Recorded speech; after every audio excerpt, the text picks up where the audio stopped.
I have proof she's cheating, Amanda, my sister-in-law, said as she dramatically pulled out a manila envelope. Everyone gathered around the dining table, gasping as she spread out photos on the shiny wooden surface. I sat quietly at the end of the table, sipping my water and watching. My name is Sophie Bennett. I'm 32 years old, and I was watching my husband's family try to ruin my 8-year marriage. The irony was hard to miss. The photos showed me meeting different men over the past month, having lunch, coffee, and even dinner. In each picture, I looked like I was having deep conversations, smiling, leaning in, and sometimes touching their hands. To someone who didn't know better, it looked bad. "Look at these," Amanda said with excitement. "While David has been working hard, she's been running around town with other men." She turned to my husband, who sat still next to his mistress, Jessica. "Now you don't have to feel guilty about Jessica, and you definitely don't have to give Sophie anything in the divorce." David didn't look at me. His mother, Eleanor, picked up a photo with shaky hands. "Sophie, how could you? We welcomed you into our family. A long time ago, her disappointment would have hurt me. Now, I just smiled inside." "Well?" Amanda pushed. "What do you have to say for yourself?" I calmly put my glass down and looked around the table. David still wouldn't meet my eyes. His parents looked upset, though I noticed his father, George, seemed more uncomfortable than angry. Amanda stood tall, one hand on her hip, pointing at the photos. "Nice pictures," I said. "The lighting is great. You must have paid your private investigator a lot." Amanda's smirk faded. She hadn't expected that. "That's all you have to say," she snapped. "You're not even going to deny it?" I reached into my purse, everyone tense, waiting for tears or a confession.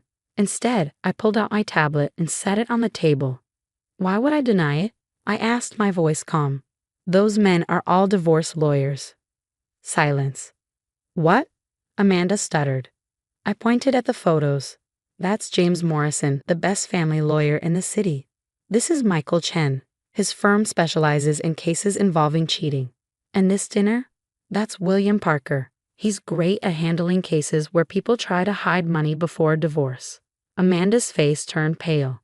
David suddenly found his water glass very interesting. "You see," I continued, "when I found out about David and Jessica 3 months ago, I decided to prepare." "You're lying," Amanda said, but she didn't sound sure. I turned on my tablet. That's the great thing about legal meetings. There's always proof. I pulled up emails and signed agreements. "But that's not even the most interesting part," I said, looking at David. Eleanor's voice shook. "What do you mean?" "Well," I said, "during one meeting, I learned something about recent property transfers in this family. Lots of money and houses changing hands. New companies being formed." I let my words sink in. George shifted uncomfortably. David frowned. "Dad, is that why you had me sign those papers last month? You said it was just routine family business." I watched as realization hit him. His family wasn't just helping him cheat, they were hiding money before the divorce. "David, sweetheart, we were just protecting you," Eleanor started. I cut her off. "Actually, you were committing fraud." I smiled. "And my lawyers have proof." Amanda sank into a chair, defeated. "You knew," she whispered. "You knew this whole time." I nodded and grabbed my things. "Next time you hire a private investigator, make sure they're not working for both sides."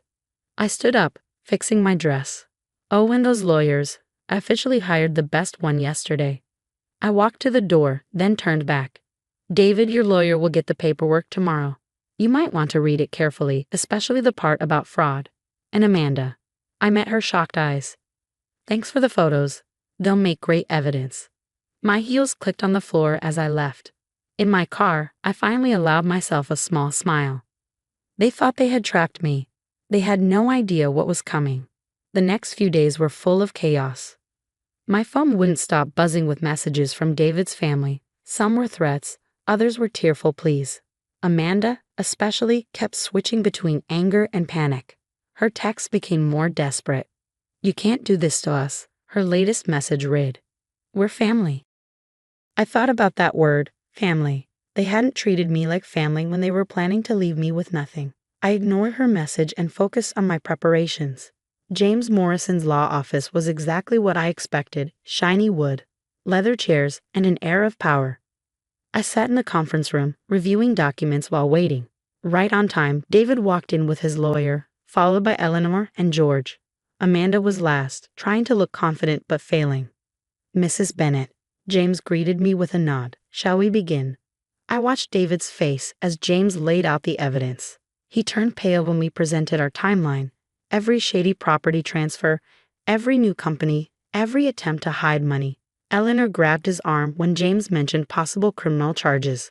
"This is nonsense," David's lawyer said.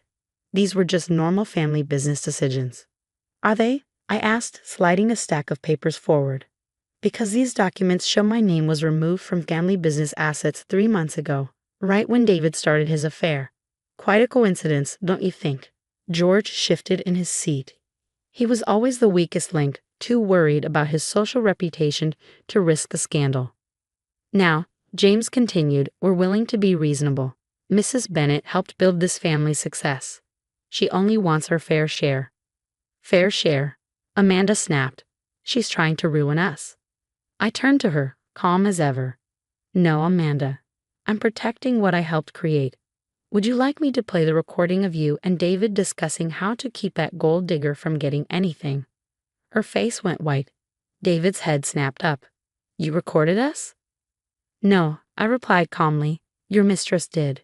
Jessica was quite helpful once I showed her proof that you were planning to leave her too, once you'd secured your assets." The room erupted into chaos. Eleanor was crying, George was demanding to speak to his personal lawyer, and Amanda was screaming about betrayal. Through it all, I sat quietly, watching my husband realize just how thoroughly he'd been outplayed. "Here's what's going to happen," James spoke over the noise, his voice commanding silence. "We have documented evidence of attempted fraud. We can pursue this criminally, or we can reach a reasonable settlement today. Your choice." David's lawyer requested a moment with his client. As they huddled in the corner, I could see the fight leaving David's body. He'd always been arrogant, convinced of his own cleverness, but now he looked deflated. "We'll agree to fair terms," his lawyer finally announced. "Excellent," James smiled. "Mrs. Bennet has already outlined her requirements." He distributed copies of the settlement proposal. I'd been thorough but not vindictive. I wanted what I'd helped build, nothing more. "This is outrageous," Eleanor exclaimed, but George placed a restraining hand on her arm. "Sign it, David," he said quietly. "We can't risk this getting out." As David picked up the pen, Amanda made one last desperate attempt. "Wait. Those photos. They were in public places. She was flaunting these meetings." I couldn't help but laugh softly. "Of course they were public. I wanted you to see them. Every lunch, every coffee meeting. I knew you were having me followed. I just made sure your investigator got exactly what I wanted you to see." The realization that they'd been played at their own game finally silenced them. One by one, the documents were signed. As James gathered the paperwork, I stood to leave. "Sophie," David called out, his voice strange. "When did you get so calculating?" I paused at the door. I learned from the best, didn't I? Family taught me. The irony of my words wasn't lost on anyone in the room. As I walked out of the office, I felt lighter than I had in months. Sometimes the best revenge isn't just about winning. It's about showing them they underestimated you all along. Outside, the autumn air was crisp and clean. My phone buzzed with a message from Jessica. "It's done. Thank you for showing me the truth about him." I smiled, remembering how easy it had been to turn David's mistress into my ally once I showed her proof of his pattern of betrayal. She'd been more than happy to share the recordings of his promises to her. His plans to discard her just like me once he'd secured his wealth. Sometimes the strongest alliances come from unexpected places. As I drove home, I thought about family, not the one that had betrayed me, but the one I would build for myself now, on my own terms. 6 months after the settlement, I sat on the balcony of my new apartment, sipping coffee and watching the city wake up. The morning sun cast long shadows across my recently furnished living room, highlighting the fresh start I'd made for myself. My phone buzzed with a text from Jessica. Of all people. We'd maintained an unlikely friendship after everything. "You won't believe who I just saw at Riverside Cafe, Amanda." She actually tried to pretend she didn't see me. I smiled, remembering how thoroughly the family had unraveled after our meeting. The carefully constructed facade of the perfect family business had cracked under the weight of their own schemes. George had retired early, claiming health issues, but everyone knew it was to avoid the whispers at his precious country club. Eleanor had thrown herself into charity work, desperately trying to maintain their social standing. Amanda, perhaps, had faced the harshest reality check. Her role in the attempted fraud had cost her her position in the family company. Last I heard, she was working as a junior accountant at a small firm, a significant step down from her former executive title. My phone rang. It was James Morrison. "Sophie," he greeted warmly, "just wanted to let you know the last of the transfers are complete. Everything's officially settled." "Thank you, James, for everything." "You know," he said, his tone thoughtful, "in all my years practicing law, I've never seen someone handle betrayal with such strategic precision. Have you ever considered a career change?" I laughed, but his words stuck with me. In outmaneuvering David and his family, I discovered parts of myself I never knew existed: strength, cunning, and an ability to see 3 moves ahead. Later that afternoon, I met Laura, my closest friend, for lunch. She'd been my rock throughout everything, one of the few people who knew the whole story from the beginning. "Have you heard?" she asked, sliding into her seat. "David's been demoted. Apparently, some of his business decisions during the whole divorce drama didn't sit well with the board." I shook my head.